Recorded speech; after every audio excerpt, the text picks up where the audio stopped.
মসজিদের মাগরিবের আযান হলো, তুমি একটা বারো মসজিদে আসলা না। বন্ধু একবার ফোন দেয়, দুইবার ফোন দেয়, তিনবারের বেলা বন্ধু যখন ফোন দেয়, এরপর বন্ধু অনুরাগ করে, রাগ দেখায়, তোকে এতবার কল দিলাম, তুই কেন আমার কলটা ধরলি না? দেখেন আল্লাহ বলেন,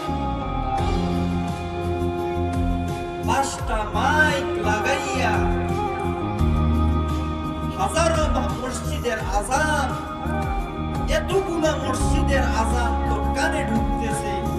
দু জাহানের মালিক যাকে তোকে বানাইলাম আমি, দু জাহানের মালিক যাকে আমি তোকে খাওয়াইলাম, আমি আল্লাহ যাকে তোকে রিজিক দিচ্ছি, আমি আল্লাহ যাকে তোকে এখন পর্যন্ত হায়াতে বাঁচায় রাখছি, ওই আল্লাহ স্বয়ং মুয়াজ্জিনের মাধ্যমে আমি আল্লাহ মাইকের হরন লাগাইয়া সহ আমি তোকে ডাকি।